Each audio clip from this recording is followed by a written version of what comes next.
Hi, I'm Kip Wilson. I'm the author of White Rose. It's a historical novel in verse for ages 12 and up, and it's about a resistance group during World War II who, in Germany, they were university students in Germany who wrote leaflets to stand up to Hitler. And so it might be interesting for anybody who likes history, who likes reading about World War II.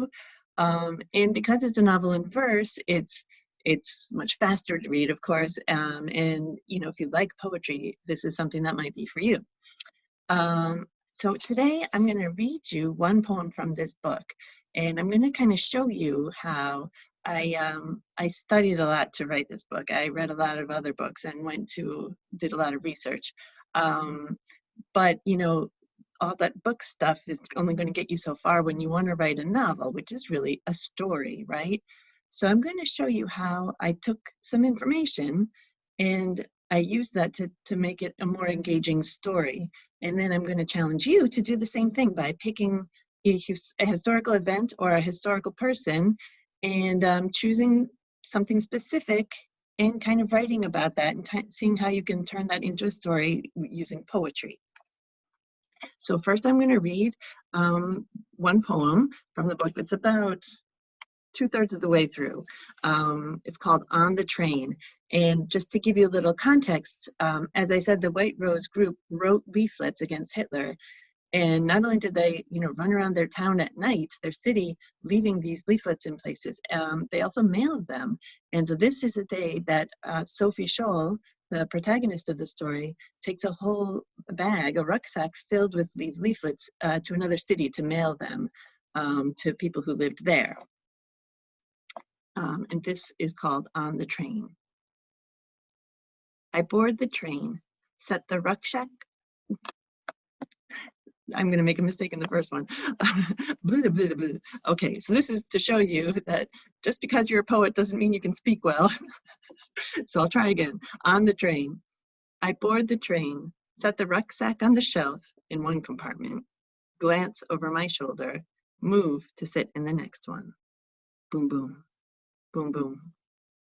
Out the window, soldiers patrol the station. One will board the train as usual, looking for anything suspicious. Boom, boom, boom, boom. The four walls cage me in as I prepare myself to deny everything.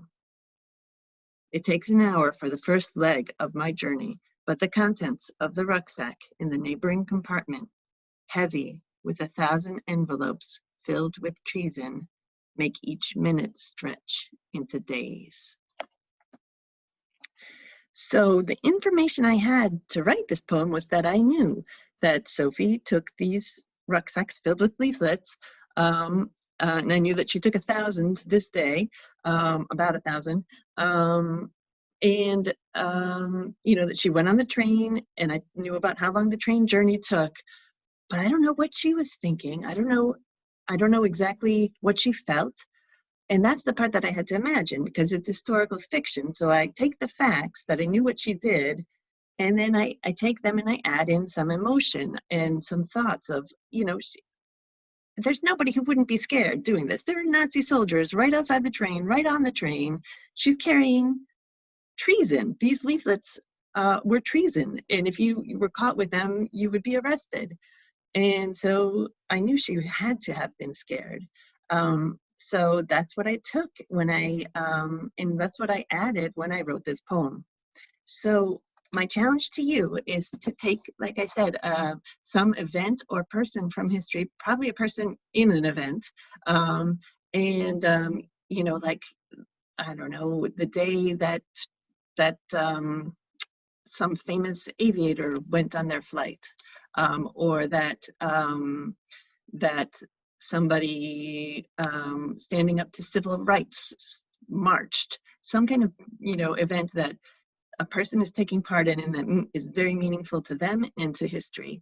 And then put yourself as deep as you can into that person's thoughts and emotions and take those facts that you have from your book and turn it into a poem where you're showing how they felt. So I hope you enjoy this exercise, and I hope you, you know, can take this and start out by maybe writing one poem, and you never know, it might turn into more and more and more, and you might end up with a verse novel. So good luck with it, and I hope you enjoy writing this.